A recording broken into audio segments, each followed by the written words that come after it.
Welcome back to Third Base Dugout, episode 69, the episode that you all have been waiting for because we have previewed it for how many weeks now, Shelly? I Way think too many probably like 15 weeks we've been talking about episode 69 coming. since we first started recording. Yeah, pretty much. And before we get started, make sure you follow us on Twitter at Third Base Dugout for any MLB news, podcast drops, everything like that, and follow our YouTube page, Dorm Room Sports. But we have a very special guest on today, former 11-year big league pitcher, Clayton Richard. Clayton, how's it going? Terrific. How are you guys doing? Thanks for having me. Absolutely.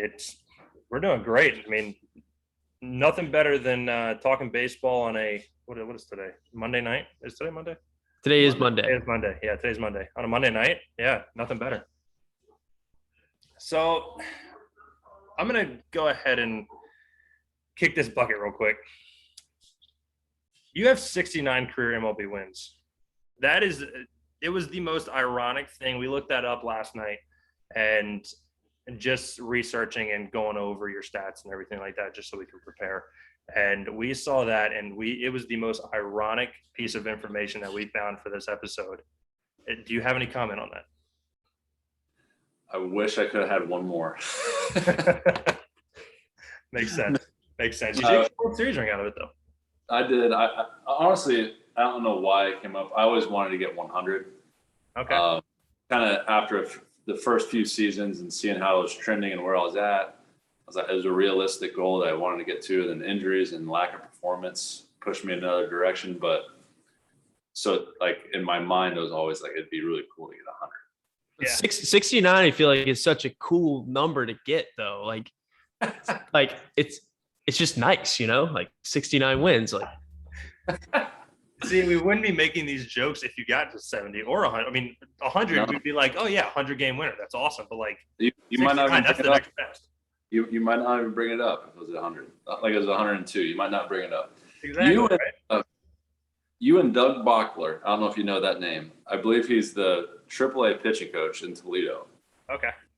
But he was the bullpen coach for the Padres for a few years while I was out there. You guys would love this episode together. He pitch count every time we got around there, he'd be geeking out. Anytime the score was 6-9 or an ERA was 3.9 or big leaguers are just like us. We love it. That we would do that in college too. Oh yeah, we would try to, like, if the game was out of reach, if it was like 6-0, and we had 6 runs and 9 hits on the board in the 9th inning, we'd start telling hitters like, yo, strike out, don't get hits. Like we would try to at least get it there. And us in the bullpen, Shelly was a catcher, so he doesn't really get it. But us in the bullpen, we were always waiting for that to happen.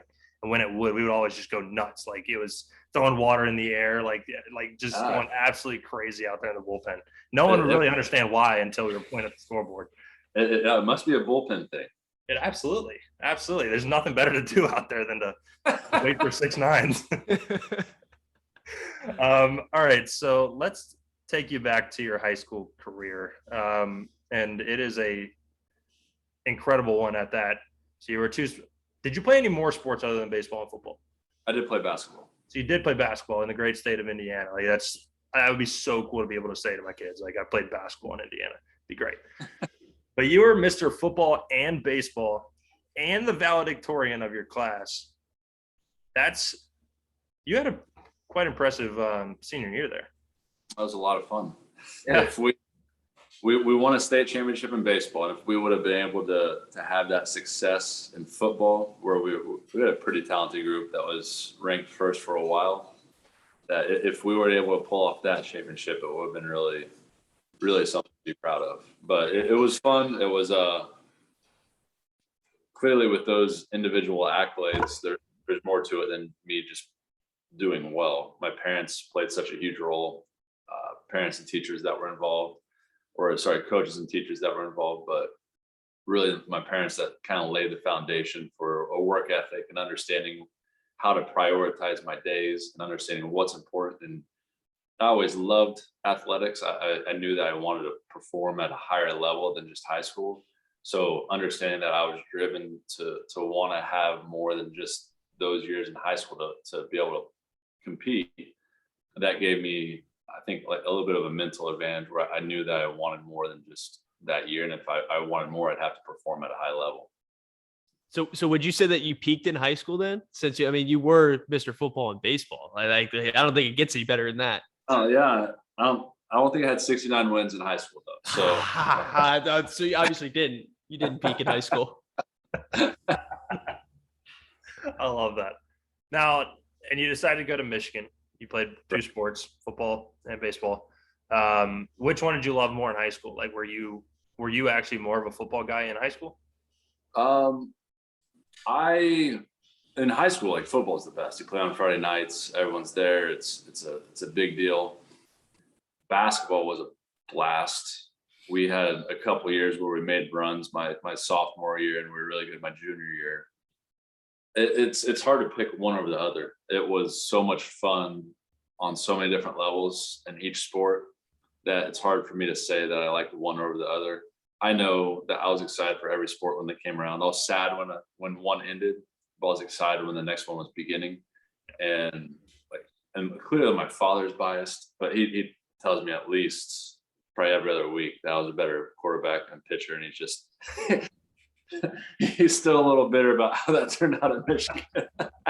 I don't think you made a wrong career choice though. No, I have no complaints, no regrets. Been very fortunate to be in athletics as long as I have, and excited about this next new chapter. And we're kind of in a weird era of sports where high school athletes are so specialized. Like, you being a high school coach, do you encourage your guys to play other sports in the off season? Without a doubt. It drives me bonkers when kids say they're going to specialize in baseball. I want to focus on baseball. And I just, like, if I had hair, I'd pull it out. It blows my mind that, like, just the facts that we have one kid in Indiana, one young student athlete that was drafted in the first round. I think it's Colson Montgomery, pretty good, really good player. And I try to tell my baseball team, like, hey, there's one kid in Indiana that got drafted really high this year. He set his school record for scoring in basketball. He was a quarterback on the football team. If you guys are legitimately trying to be the best baseball player you can be, it's not playing fall ball. It's not thinking you're going to go out a couple times a week and work on my swing and take some grounders, because inevitably you will not do as much as the kids on the football team are doing, or the tennis team. Like, they are participating in a sport where they're preparing for a competition at the end of each week. And it creates a sense of competition / teamwork that you cannot build being in an off season. And I just think more importantly, as a human being and learning to work with a team, that will translate into whatever you get into in life. Being in as many of those sports as you can while you can is the most beneficial, because at some point they will take the ball out of your hand. And I always tell our student athletes, hey, to not give the ball away. Don't just say, I'm going to focus on something, I'm giving up this sport, because you only have a few years left to do it. Do it until they take it away from you. Yeah. And you're a dad, right? I am. I have 3 children, 8, 7, and 4, boy, girl, Cashton, Cannon, and Kyle is our daughter. Nice. So what was your message to them? If they play sports, what was your message to them when they started to get into it? Like, was it, all right, we'll try you in this sport. If you don't like it, we'll go to another one. Or was it, let them pick their own sport and just kind of go at it? Or what was that like, being a dad, and especially with your firstborn, so now your third child? It's definitely a learning process. I by no means know it all. I cannot tell them what is exactly what's wrong. But what I do know is I want them to experience as much as possible. And sometimes I don't give them the choice. I make them try out something, because if I just asked them, my daughter, for instance, might not want to play basketball, but here in 10 years, that might be what she loves. So we don't necessarily give them the option when they start. We give them that experience of doing it. But if they really do not enjoy it and don't want to be a part of it, it's not something we're going to force upon them. Fortunately, they're all pretty active, young little individuals, and they enjoy those sports when they come around. So it's been a lot of fun. One thing that I did somewhat fail, I think, early on, that if anyone out there is listening that has young children, is one thing my father did for me was he made those sports as fun as could be early on. Because if you think about it, why is a kid going to want to get better at a thing that he's not having fun at? And so I think I was a little bit hard on them to start off with and trying to show them what they needed to do to get better instead of just making the game fun for them. And then once they find that joy in playing a game, they're going to want to find ways to do it better. And that's where you really create a situation where they want to work to improve their craft. So how do you feel about participation trophies then? I think they must work for someone because so many people use them. I know, right? I have not seen where they do well and their value. I think that the participation benefit is in that of itself is you get to play. That should be fun enough. And part of winning and being part of a winning team is you get a little bit more than the losing team gets, and that's okay. And it's a life lesson that everyone can learn early. I don't think we need to make everyone that loses feel good about losing. It doesn't have to be something where you have to feel good when you leave the court. No, we have to understand that I coached our 8U baseball team this year, and we got knocked out of our turn. We lost, and they're sad. And I was like, "You guys upset?" Yeah. I was like, "Good." It means you care. It's good to be upset when you lose. Now, what is important is, what do you do now? Do you just be upset and mad and quit? Or is it something that, okay, I realize we lost because we did not play as well as the other team. Maybe they were better. Maybe there are ways to get better. You need to find out what you need to do to get up on that level. And I think just there's so many valuable lessons to be learned through losing that aren't fun. You don't want them, but it's the best way to develop sometimes. Before I move on, so I'm sitting here watching the Braves and Marlins game. Sorry to completely take this off topic, but Adam Duvall just hit a ball I think about as far as I've possibly seen at Marlins Park. Like, that was home run derby level from like Stanton that year, or Judd. Was it Judd or Bill? Was both of them that year, wasn't it? Both. Yeah. That, oh my gosh, dude, he and the Braves just scored 7 in this inning. So back to the interview. I was mesmerized by that. When you went to Michigan, you obviously football came first. The first season came. Right. And you were in a quarterback battle your first year with the first Michigan quarterback that I remember. I was born in '99, so I mean, this is about as far back as my college football memory goes, was Chad Henne. I mean, I remember Chad Henne playing at Michigan specifically. And when I saw that quarterback battle and that you were in a battle with him like that, I thought that was awesome. Now, how did that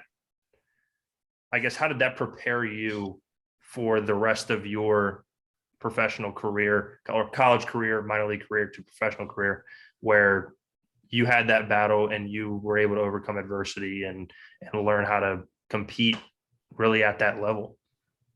It really opened my eyes to understanding that you only have control of certain things. If it was up to me, I would have played, but it's not up to me. Now I have to find out, what can I do to make myself better, that if I do get the opportunity, I will succeed.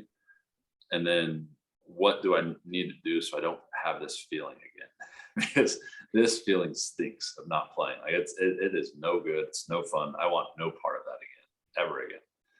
So kind of understand that, and then understand that I feel as if I worked hard. I don't know. You can always work harder, I think.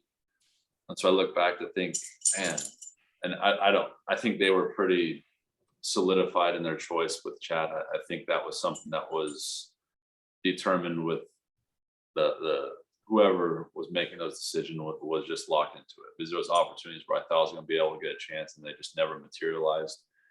So going forward, I kind of realized one thing was I was always going to communicate with those people in power that make decisions, so that I better understand what I need to do differently or I need to move on, because I did not feel as if I did a good enough job advocating for myself and then learning what needed to change for me to get an opportunity. But those lessons were invaluable going forward in my professional baseball career, because whenever those moments came up, I was comfortable talking to the people that made the decisions and finding out what it was that I needed to adjust. Mm-hmm. Because at the end of the day, everyone in those positions, they want to win. They're not doing it to spite somebody or trying to one up, or their job is predicated, and their job is predicated on winning a baseball game or a football game or whatever it may be. So I just need to worry about me and what can I do to get better in their eyes. Speaking of Michigan football, I'm going to touch on a sore topic real quick. What's good right now? They can't seem to beat those guys down south. I'm not going to mention it. I'm going to have a good player move here. I'm not going to mention the school, but we know who we're talking about. Yeah, it's been rough, and it's unfortunate, because I really believe Harbaugh does a really good job. He's a quality guy that gets the recruits, and unfortunately, just that it has not worked out. I mean, how long has it been? It's been a while. It's been a very long time. 2011. It's just, Let me see. It was 2011 was the last win, and they've only won twice since 2001. Yeah, so it's an issue back further than just Harbaugh. It goes back to all the way to the last years of Lloyd Carr, but it's unfortunate because he's doing good things. It's just not good things to the level of Ohio State's doing good things, because Ohio State's turned into a premier national powerhouse. People forget Michigan leads the series still. I did not know that. Yeah, that gap is shrinking quickly. Yeah, we were looking at it beforehand. Michigan leads 58, 51, and 6. And Michigan also won the first 13 games of that series until 1919. So, what was that like though? Playing in that rivalry game, like coming out first time in Ann Arbor, and like having the Ohio State Michigan game atmosphere? Like, what was that like as a player? It was really neat. It was a really cool experience. My first year was at home, and both teams were really good. And I remember we had Braylon Edwards. We had a terrifically talented football team, offense and defense, like so many super talented players. But I remember Braylon Edwards going into that game. I forget it was an All-American corner, I think, that was talking about Braylon. And then I had never seen someone run so fast as Braylon did when he got on the field that day. And he just made, I wish I would remember the corner. He made him look like he was standing in cement. He turbojets by him like to start the game. I was like, woo! Oh my man, goodness. But it was an electric atmosphere, one that it's really cool to be a part of when I did. And then when you go to Ohio State, you get there and old grown men are mooning the bus as your bus pulls up. Old ladies are flipping on, and little kids are flipping off the bus, and they shake the bus. And it's like, man, these people are crazy. Oh but it's an atmosphere unlike any other, and it's kind of why you play a sport, for opportunities to be in those situations. Yeah. And then you transitioned to strictly baseball later that spring, after having success in your baseball career. It was at least from what Wikipedia says. Let's take that for a grain of salt. But so you played your freshman baseball season, played well, and then you dropped your football scholarship right after that, or was that a couple years later? No, going into Michigan, I made sure that we agreed that I'd be able to play baseball as well as football. When I was on our recruiting visit with Coach Carr, we made sure that was a point of emphasis, that if I came up there, I'd be able to play baseball if I wanted to. Gotcha. So how did that really transpire your decision to just stick with baseball throughout your Michigan career? So that after that 4/5 year in football, we got done with the Rose Bowl, and I just joined up with the baseball team. Because I mean, we're out at the Rose Bowl, and then pretty much flew from Pasadena, LA, to back to Ann Arbor, and I started baseball practice right away. And then played baseball that season and was drafted by the White Sox and was out. All right, so Michigan made a pretty good run 2 years ago to the College World Series. As an alum, what was that like watching your alma mater go all the way to the final game of college baseball? It was really cool because you know that you kind of realize what an advantage those Southern schools have and Southern and Western have in baseball, because their ability to play early in the season and then practice outside throughout the off season. Like there's definitely advantages involved with that. And for them to overcome those, because you do not see Northern teams do well in that tournament. And it just doesn't happen. So to see Michigan do that, they've been really good for a while now. Just see what Coach Bakich has been doing there. It's been a lot of fun to watch and follow. Yeah. And you actually played with the pitching coach for that Michigan team, and now the current pitching coach for the Detroit Tigers, Chris Fetter. I didn't get a chance to look up his stats while he was there, but was he kind of a guy that was more of a teacher while he was there? Like, was he teaching guys like when he was an upperclassman as well? So our time as a teammate was because I was only there on the baseball team that 1 year. And I believe he might have even redshirted his first year. So he was a redshirt. I was there for 1 year together. So I didn't really get to see him pitch. And he was one of the younger guys, so a little bit quiet at that time. Mm-hmm. But then he was picked up by the Padres when I was with the Padres. So he was in the minor leagues with the Padres pitching. And then they brought him on staff while still in San Diego. So he was on the minor league staff as a minor league pitching coach. And then the Dodgers picked him up not very long after that to be their director of pitching coordinator before he got into the college game. So we've kind of been just missing each other a little bit here and there, but it's so cool to see what he's been doing and what he's doing now.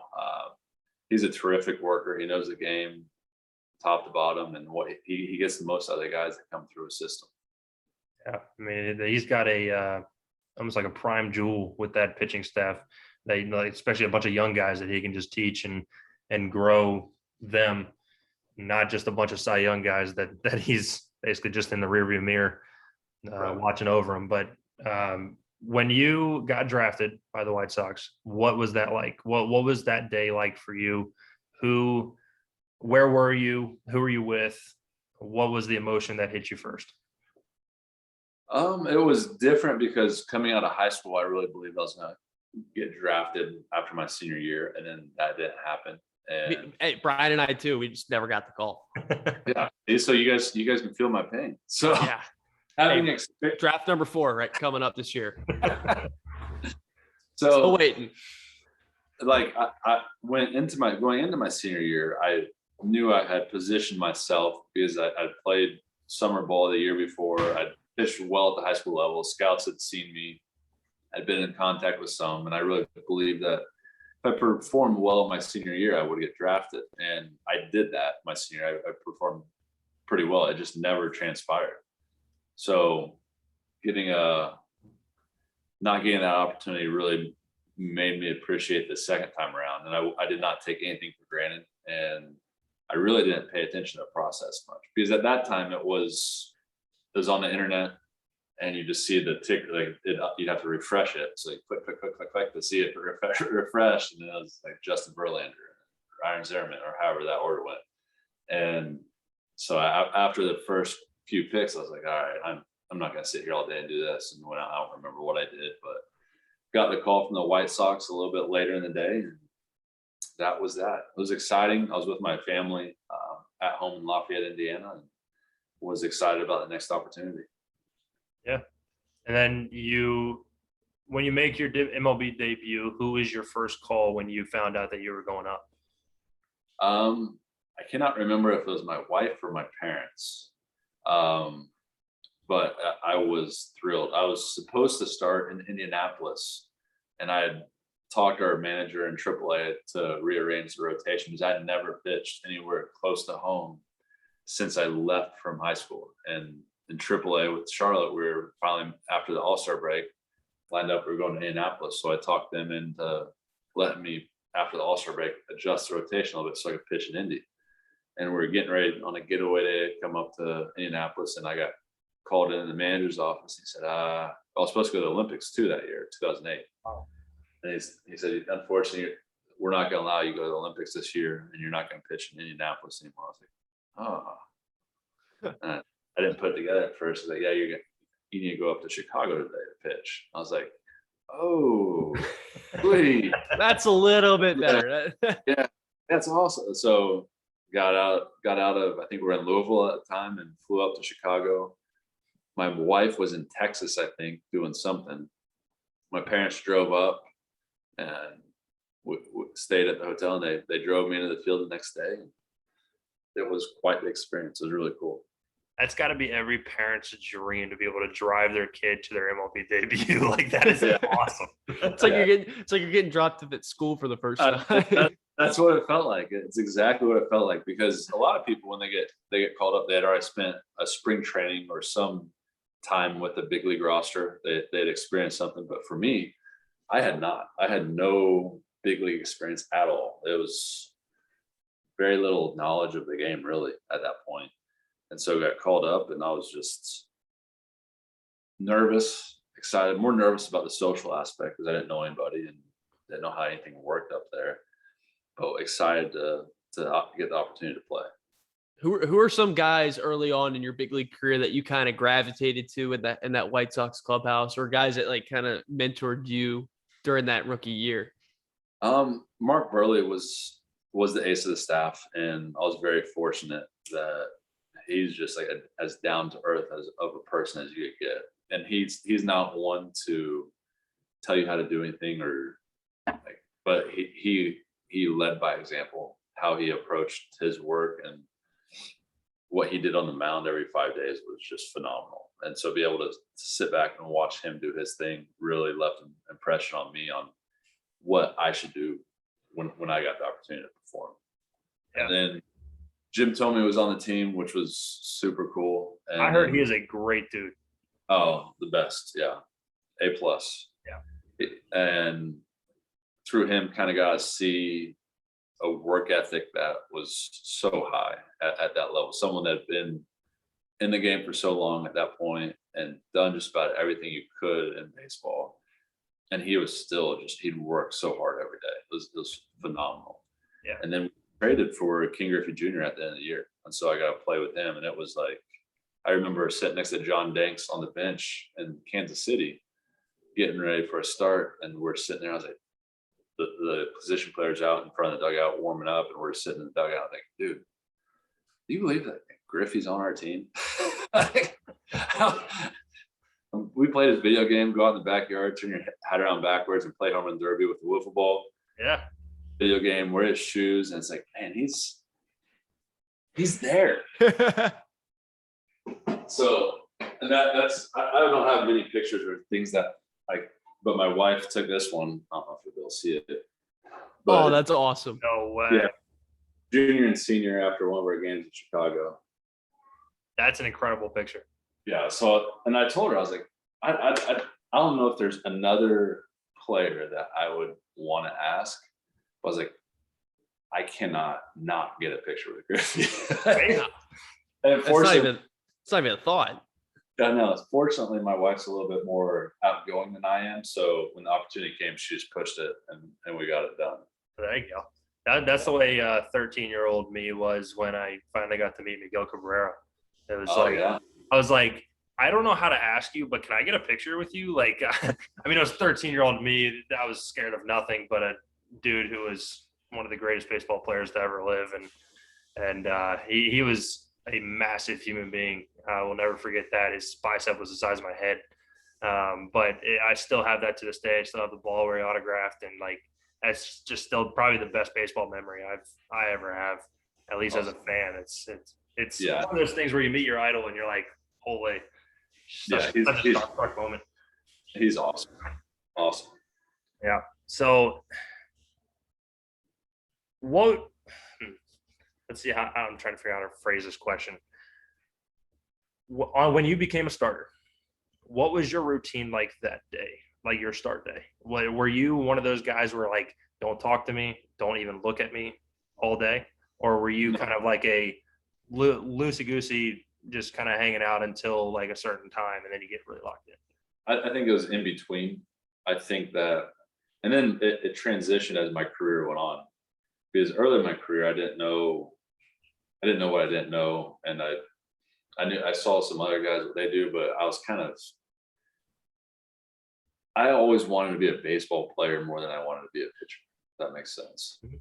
So I never felt comfortable with how the pitchers got treated so much differently than the pitchers. Like the starting pitchers doesn't have to do anything the day of the game, or like the starting pitcher leaves early the day before his start when the catcher's catching 9 innings and sweating his tail off and working behind the plate. It's like, well, he's staying here and he's catching all 9. And that's way harder than pitching a game. So, but those first few years, I just had a lot of nervous energy. I didn't know what to do. So I sat around, spun in the chair, and worked out for a little bit, then went out and pitched. But I kind of learned how to, unfortunately, through injuries, understand what my body needed a little bit better and what my mind needed. And I knew that if I was active those hours before the game, it served me better. So I transitioned from not doing much to having a regimented, like I knew what time I was picking up my Subway on the way to the field. I knew what time I was going to eat it when I got there. I knew that when I was going to use the restroom. I knew what time I was going to walk into the weight room. I knew what time my pregame meeting with the pitching coach and catchers were like. So it was minute to minute. I knew exactly what I was doing from the time I got there at 3:30 till the first pitch at 7:07 or whatever it was. Wait, was Subway your pre-pitch meal? Pre-game meal ever since high school. That's incredible. How did that come about? Like, I mean, well, high school kids, like, oh, sweet. Yeah. Well, I got a little bit of time later on to Subway. High school was just the closest place I could eat. So whenever we'd have a game, either once I got old enough and I could drive and get it, like for football, it was for football and baseball. I get it. Or if we didn't have time to leave, my mom would bring in the Subway. And it was something that was easy on the stomach, and you can get them kind of through the minor leagues. You can get a Subway anywhere. Exactly. So, and they have Subways in gas stations too. So you can get a 2 for 1. Yeah. So it was out of convenience, and I have an irritable stomach at times. So it was good on my stomach. I knew I could, if I ate the exact same thing every 5 days, I wouldn't have an upset stomach. And that's kind of how it started and why it stayed that way. And it really held true all the way through my career. Yeah. So you played for arguably one of the most polarizing managers of all time in Ozzie Guillen. Yes. Best Ozzie Guillen story. Oh man, I wish I had something great. I know whenever I get thrown onto something like the best, funniest moment in the clubhouse with a teammate, or it's like I always fail these questions miserably. And then I'll remember it when I get off. Ozzie, I wish I had one story. I do not. But his enthusiasm for the game and his energy was contagious and infectious. And I knew he rubbed some people the wrong way because if he thought it came out of his mouth. But I never had a bad interaction. And I loved the opportunity to play for him. He treated me well. And it was a lot of fun. He seemed like a real player's manager. Yeah, it seemed like he genuinely cared about the team. Right, and that's what I felt. And clearly, I was there only for a year, and it was my first year, so I had no barometer from which to measure that relative to other managers. But I enjoyed it. I'm glad to have had the opportunity to play for him.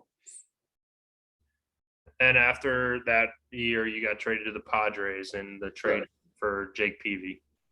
And what was that like, being a part of your first transaction where you were off to a new place and you had to be away from the guys that you basically made your debut with and grown relationships with, and now you've got to move to a different place, new atmosphere, new environment. What was that like for you? It was a little strange. It was because I had been rumored to get traded the month before I got traded, and it fell through. It was the same trade essentially, but I think PV declined it. I think he had a no trade and he declined it. And so I was like, oh man, I'm gonna play here forever. And I finally gotten into somewhat of a groove. I had thrown a few games because I was in and out of the bullpen to start that season. And then I finally solidified myself as a starting pitcher in that rotation. And I was throwing well, went to Detroit, threw well, came back against Tampa Bay, threw well, or vice versa. And I was like finally socially getting where I felt comfortable in the clubhouse and traveling around the guys. And then just like that, we were getting ready for a start against the Yankees and got called into Ozzy's office, him and Kenny Williams. I was like, oh boy, I guess it's not good. But they said I had been traded to San Diego, and at that time I knew nothing of San Diego. And I was like, and I still didn't really know how professional sports worked. I was like, so can I pitch tonight? Like, and that was a serious question. I had no clue. They're like, no, you idiot, you can't do that. I was like, all right. So I got a call from the San Diego. Kevin Powers and Buddy Black were on the phone, and I was going to start the next day in San Diego. So my dad was driving up to watch me pitch against the Yankees. I told him to bring the truck. We got to throw everything in the apartment in the truck and get it out of here. I flew to San Diego and started the next day. Is there a more intimidating place to pitch than Yankee Stadium? So it was that year they had, I think it was the year before, maybe 2008. I went there and got a start, and it was like A-Rod, Jeter, like they had a lineup. They've always had a lineup, but that was, I didn't necessarily feel intimidated, but you're kind of in awe. At that point is the old Yankee Stadium, the original Yankee Stadium. Everyone's on top of you pretty much. Yeah, it was. Yeah. What a terrific atmosphere, yeah. And just knowing the history behind the place, and that's a special place to play. Yeah. You did have 2 stints in San Diego. Would you say like that was like kind of the spot that you called home when you were in the big leagues? Was that like your comfort area, like where you kind of became a professional baseball player? I think so. I think that Chicago is pretty close to that. It's a couple hours from where I live, and I made my debut, and I made another year with the Cubs. And then last year I was up in Schaumburg for the alternate site. So Chicago is pretty close to that, but San Diego, I definitely spent more time and got comfortable and a little bit more into the organization, knew from the top down, more people in the organization. And it was a special place. Like our oldest son was born in San Diego, and he's excited to tell everyone he can that he was born in San Diego. So it's definitely the place we spent most of our, and really up until this past year, we probably spent, Ashley and I and my wife probably spent more time there than anywhere else after high school, Yeah. And you mentioned Chicago, and you have a fine piece of jewelry that reminds you about Chicago, about being on the team that broke what seemed like impossible streak. It's weird to call that a streak because it's such a bad, like it's such a negative connotation with the Cubs streak. You were a part of that team for a while that went on to win the World Series in 2016. That seemed like a pretty special group, and I mean, led by Madden, then there's no telling what any team can do led by him. So what was that like watching that team go on to win it all? It was weird. I was super happy. I wanted them to win more than anything, but it was weird watching it, like laying in my bedroom watching them play. I had spent the second half of 15. I got traded over there and did well in 15. We went to the playoffs. I pitched well in the playoffs, and then 16 it just did not work out. started the year, like the first series was in, I think, Los Angeles. I had strep throat going to Arizona. I missed the series, and then I was just like never caught up and didn't get many opportunities to pitch. When I did pitch, it was not productive, and it just didn't work out that year. And they traded for Chapman, and that was my roster. I had been probably the poorest performer in the bullpen, so I was the one that they let go. It was unfortunate timing, and I wish I could have stayed to enjoy it, because I have the ring, but it's like I don't wear it. It's a sweet ring. Hey, there we go. It's a sweet ring, but it's like, I wish I felt as if I contributed to help them win that ring. Yeah. And unfortunately I don't, but it is what it is. And it's kind of unfortunate. We can relate. We were on a Yeah. That's some bling right there. There it is. But unfortunately, like those three of the biggest rings, I did not do anything. I did very minimal. It was a group assignment that you didn't do any of the work on, but you still got an A. Yeah, I was smart enough to go with the group that knew that they had good workers that were gonna get the work done. I could just watch. Yeah. Look, I completely get it. We did it too our freshman year. We won a regional and we got a ring, but we didn't play at all. Yeah. He played more than I did. I had the yips freshman year, so I didn't even get a jersey. And I think I got rid of the yips about 3/4 of the way through the season. But at that point, it was just kind of like, hey, we'll throw this one away and begin next year. And I still got the ring though, and that's exactly how I felt. I was in a group project, didn't do any of the work, but I got an A anyway. But it's like, but you get that report card, like, I'm not gonna show mom and dad, like, I'm not proud of this. Exactly. It's like, did I really earn this? Like, yeah, they say I did. That's pretty cool that they still gave you the ring. And I think that's more of a testament to them as an organization, taking care of everyone that was a small part of it. I think that definitely tells more about them than me. And that was such a special group. I mean, I remember where I was watching that. Like, I have no affiliation with the Cubs. I'm not a fan of them. I can't say that I don't care for them, but I don't really make a point in my day to watch them. But I remember where I was when that streak was broken. And it's just such a memorable thing in baseball history. When that chopper to Chris Bryant running across the middle of the infield and sling it over to Rizzo, and that was it. Like, it was incredible, and such a great series of that too, especially the Rajai Davis home run off of Chapman.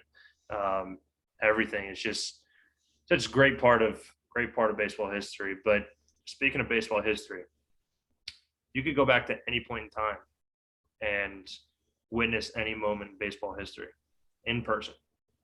What would it be? Oh man, that's a tough one. Goodness. Like, part of me wants to go back and watch Sandy Koufax's no-hitter. Nice. I'm trying to think what else. I don't know why that sticks out to me, but it does. That might be it. Yeah. That might be. Yeah. I mean, watching or like a Babe Ruth home run when he called his shot, or supposedly called his shot, that might be. That would be a good one, just to see if that is true. Really, because I believe I think that was at Wrigley too. Shelley's a big Red Sox fan, so I like to give him crap that the Red Sox traded Babe Ruth for $100,000. I know. That's his history there. One of the best, or arguably the best baseball player to ever live, and got traded for $100,000. I know. Well, now it's like I need to take my kids to see Shohei play. Is what I need to do. Yeah. Because talk about Babe Ruth like as a point in which you want to go see, but I mean, we are witnessing like the most talented baseball player ever play the game. And I know that people would say other people are more talented, but like nobody's doing this. No one's doing this. Like, This is it's never been. like Yeah, like Lorenzen can hit, but like Lorenzen isn't never even like raised the He's not going to surface have of an this. MVP season at the plate. No. Yeah, and that's something that, like, when you do compare Lorenzen, it's like if you take Lorenzen and don't compare him to Shohei, it's like it is amazing what he's doing. It's truly amazing. Like, not many people can do that. Like, a couple of people on earth.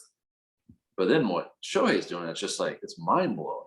Like, it doesn't make sense that he can be so much better than everyone else on the face of the earth. Yeah. Like, he's just better than everybody. He's fast. So the Tigers play the Angels this week, and obviously Miggy's at 499 career home runs. And I was thinking about going up to Baltimore last week to watch him try to hit it. Obviously he didn't, so I made the right choice by not going.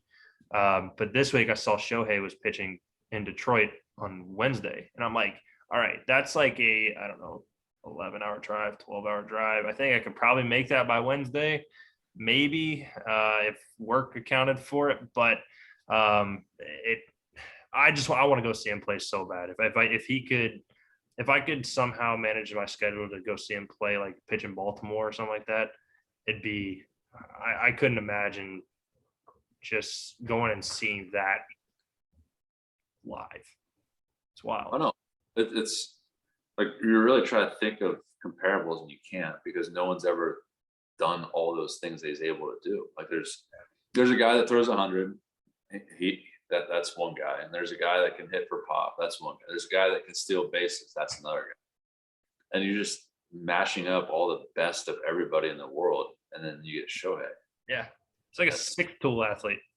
Like, we always talk about these 5-tool athletes. He's literally a 6-tool athlete. I mean, he could play a respectable outfield too. It's unbelievable. It's unbelievable. What he sounds like Clayton Richards in high school. Exactly. I don't even think I had those good numbers in high school. You tell me you didn't hit 39 bombs in high school? No, I did not. Did you ever?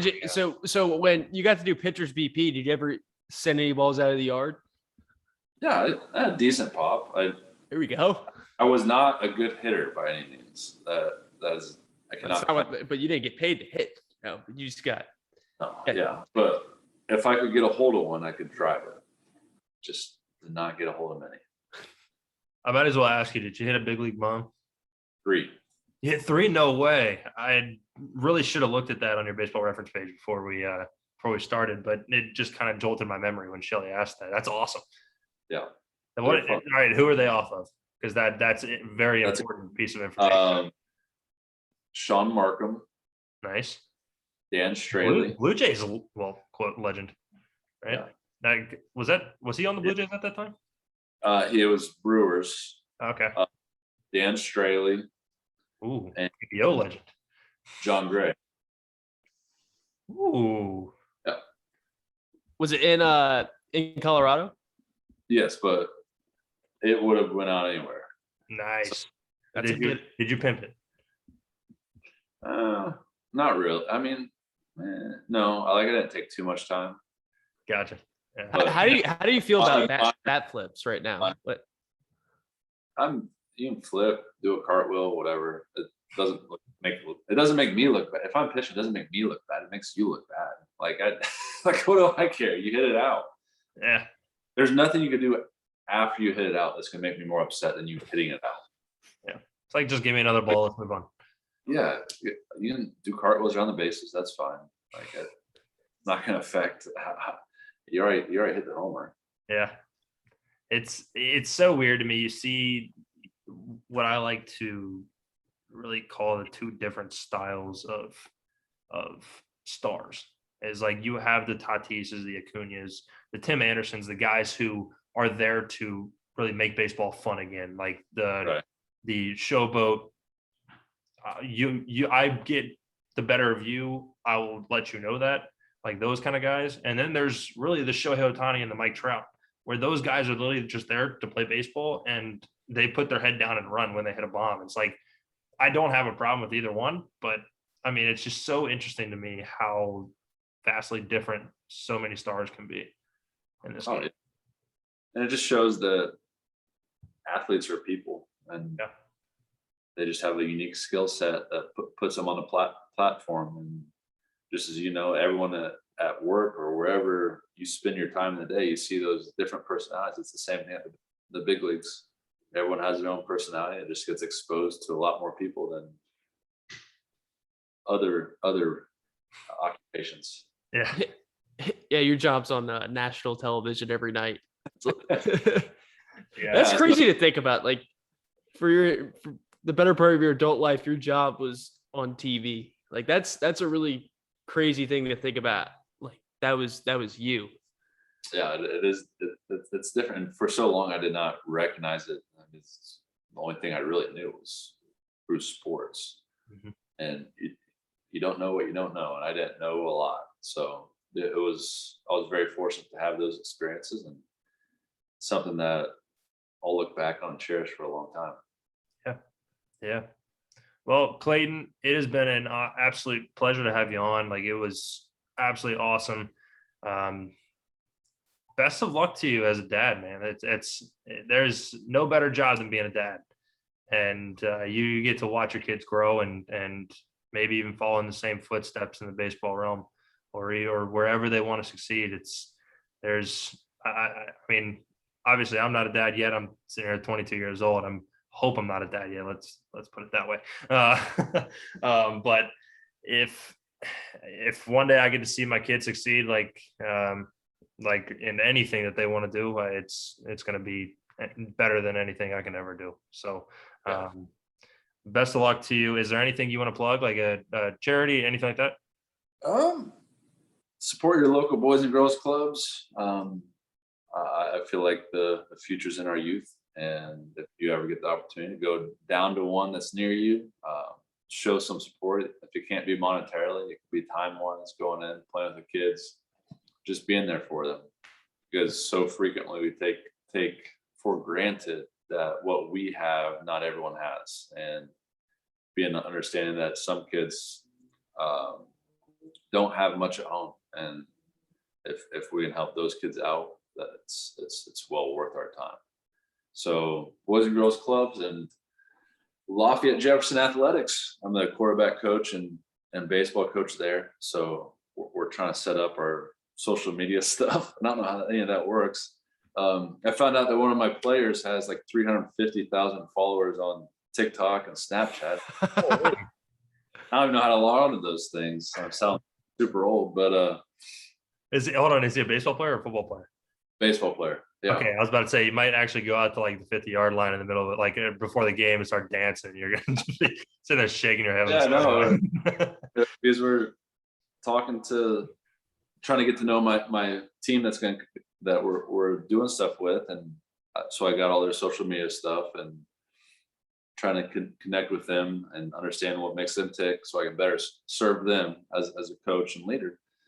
And my wife runs a social media page in town promoting local businesses and charities and family friendly events. So she's a little bit better versed in that world than I am. She's like, he's got 38,000 followers on Instagram. I was like, in high school? She's like, yeah, but he's only got one post. I was like, what? Yeah, he must have another like media. I was like, what's that mean? She's like, oh yeah, he's got 350,000 followers on TikTok. I was like, whoa. My God. You're coaching a famous kid. He's doing it. I know. Holy. I don't know how that works. Hold on. I wonder if with the new NIL stuff, are you able to make money from that? I'm sure. I guess when you get to college, obviously you don't think you really. Yeah. High school, but it's crazy. Oh, yeah. Crazy. Well, the Lafayette Jefferson High School baseball team is my early favorite for Indiana state champs this year. Thanks. Let's go. Oh yeah. Well, thank you for coming on. Best of luck to you as a coach. I mean, that's awesome, man.